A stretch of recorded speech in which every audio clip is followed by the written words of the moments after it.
so burpy. Hello everybody, I hope you're having a fabulous day. I look like a toe. I always feel so gross when I pull my hair up. Like some girls, I feel like they pull their hair up and they're just like stunning. It like makes them look even more pretty. Like Ariana always has her hair up in a high pony and she always looks like snatched and gorgeous. And I just look like a toe or a potato. Anyway, I'm about to have therapy. So that's what I'm about to do, but I wanted to ask a question. I just made myself mac and cheese, but with the mac and cheese, I always put in a can of tuna. Eric thinks I'm the most disgusting person on the planet. He he's like, I can't even hear you say those words, I want to throw up. That you're putting tuna in mac and cheese. The sound of that, like hearing those words in the same sentence, I'm gonna vomit on your face. But Corey grew up eating it too. It was like a cheap way for my parents to make like a meal because you put protein in it and then it's like, you know, I don't know. Did anyone else eat that? Wet hair. Does anyone else have the type of hair where it stays wet after you shower for like the whole day? Unless I blow dry it, my hair will be wet until like tomorrow. Anyway, just had therapy. It was really good. This week was a difficult week because once you start doing therapy, you become aware of things that you have been trying to not be aware for a long time, if that makes sense. So like in order to like work on what I'm dealing with, I have to become aware of when I'm doing it, why I'm doing it, the thoughts I'm having, and dwell on those things, and that's very not me. I'm glad I'm doing it because it's gonna help me in the long run, but in the moment it's, I think I just drooled. One thing she said, and I was so embarrassed because I literally laughed out loud. She was like, I think you should try meditation. Have you tried meditation? I was like, I've tried it. It doesn't work for me. My brain doesn't work that way. Like I can't sit and focus and listen. Like I can't listen to podcasts. I can't watch movies. Like my brain can't focus on one thing. And she was like, okay, well, I want you to try meditation. She said that the idea behind it is that there's no judgment. And I laughed. The idea of meditating is so laughable to me for myself, not for other people. I wish I could do it. And the idea of meditating without any other thoughts or judgment, just like being in that moment is like, I laughed, not to be like a jerk, but just because I was like, that was my natural reaction was like, well, that's impossible. Like I can't meditate, but I certainly can't meditate without judgment or critique of myself. Like that's not a thing. So anyway, part of my homework this week is to try meditation. I don't know. I've tried it before and it didn't go well. I'm gonna try it again. I'm gonna try it, but right now I'm gonna go eat bread. We are in a fun transition phase with our toddler. He still takes 2 naps a day, but 2 naps a day is too many naps. But 1 nap a day is not enough naps, so he only has a nap and a half, and he's always grumpy, except for right now. He's actually never grumpy. He's usually really happy, but parents out there, can you relate? We're in between 2 naps and 1 nap. 2 naps is too many naps. It's hard for him to fall asleep. 1 nap is not enough. He's grump town because he doesn't get enough sleep. You can get the ball right there. It's underneath the couch. What's that? Watch. Ready? Is that silly? Anyway, the reason I'm telling you this is because today, right now, is his 2nd nap time. And I'm debating whether or not to try to put him down because he doesn't seem tired. If I don't give him a nap in an hour, he's gonna be a disaster. But if I do give him a nap, he's not gonna go to bed tonight until like 9 p.m. Jen. Yeah, Jen. Oh, good boy. Aw, you're so nice. Hi, friends. I really did not vlog anything today. I had therapy, which was really good and productive, and then I just hung out with Flynn the rest of the day. We just like played and colored and laughed and sang, and I set up a projector in his room so that we could watch a YouTube video about dump trucks on his ceiling, and he loved that. And then Eric came in and we all laid on the ground and like looked up at the dump truck video, and it was just really, really fun. But I didn't vlog anymore.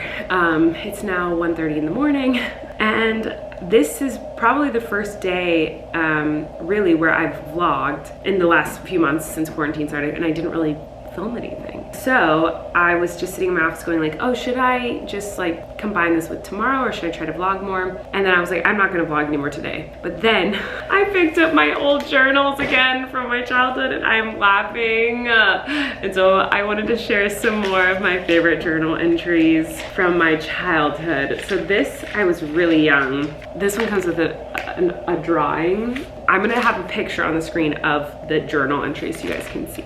If a person was picking on my friend, I would race him on a bike. And if I won, the bully, that's supposed to be bully, the bully would have to stop picking on her. If I did not win, I would have to do his chores for a week. I love that I assume my friend is a girl and that the bully is a boy. Anyway, I would have to do his chores for a week. And the things that he was doing was like taking her money and was taking her lunch, and they were taking every single thing out of her backpack. And if we had a race, it would look like this. And then I show, that's the drawing, that's the race. And if that way I wouldn't work, I would do a bubblegum contest to who could blow the biggest bubble. And if it popped and went all over your face and you had the biggest bubble, then you would lose. I am the family, so I would win. What? And then I drew a picture of the bubble contest. When I was a little kid, if you bullied my friends, I would challenge you to a race. And if I couldn't beat you at the race, I would challenge you to a bubblegum contest, and I would win because I am the family. I like to eat s'mores. It took me a while to understand what I was saying there. It's s'mores, but I spell it s'mores. I like to eat s'mores because of what they've got in them. They've got marshmallows and chocolate and graham crackers on the outside of it, and it tastes so good that everybody called them s'mores because they wanted some more. And my favorite restaurant is China City because they have egg rolls, which is very good. And wonton soup is my favorite because it is a big, big, big noodle with chicken in it. It is so good. How to make a s'more: 2 graham crackers, roasted marshmallow, and a chocolate bar. Put them together. Okay, I showed this one on my Insta story the other night, but it says, if I could design a car, I don't know what I'd want it to look like. Maybe a motorhome kind of thing shaped as a cat. I would have my own room in it, and whenever we went on a trip, we would go in that. It would be a lot of fun. I've never had a dream car. I don't care about cars at all. Like, it's never been my thing. I've never been like, oh, one day I'll be able to afford this kind of a car. Like, I don't care about cars. I don't like driving. I don't like being in cars. Nothing about them. But apparently I had a dream car as a kid, and it was this car, and I drew pictures of it. The front and the side and the top, but cut in half. So this apparently is my dream car. Anyway, I'm having a blast just going through. I have so many old journals. I have more up there. I might go find another one, but I love going through those. I feel like I learned so much about myself when I read stuff from my childhood because it really shapes who you are.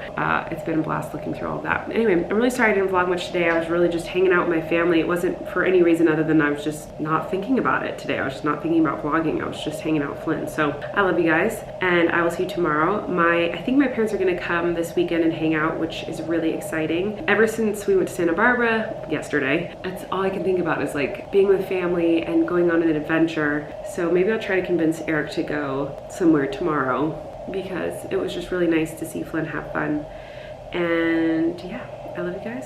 I'll see you tomorrow. Okay, I know I just said goodnight, but I just found a journal from 11 years ago, right at the beginning of my career. So I'm writing in this right after I got back from London for the first time. I had performed with people on the West End, and I had performed in New York City with Broadway performers, and it was the very, very beginning of my career as Miranda. And it was really scary, and it was really exciting, and I wrote this. I can't believe I'm going home. I feel like I'm waking up from a dream. What a cool experience. Even if it ends here, I got to be a celebrity and travel to New York and London and perform for packed houses.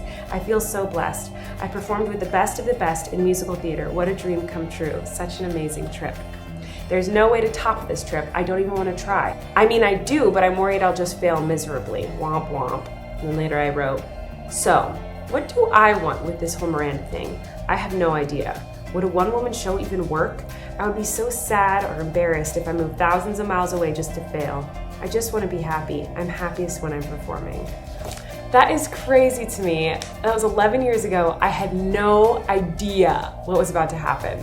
No idea that would a one-woman show even work? Like, that was a question I was asking myself, like, could I even do a one-woman show? Cut to 11 years later, like, I've toured all over the world with a one-woman show, and I mean, look at the stuff behind me. I never would have believed you if you told me that. Like, I literally thought that was the end of my career. I thought I went to London, I went to New York, and I performed, and that was it. I couldn't top it. There's never gonna be anything better. Like, I had lived my dreams. So the fact that like anything else happened past that is so exciting and so cool, and I'm so freaking grateful. But this is the part I wanted to read to you guys. I can't wait to be a mom. all this fame is exciting, but all I really want is to get married and have kids. I know I'm so weird, but it's what I want. Anyway, I just wanted to share that. I love you guys. Have a good night.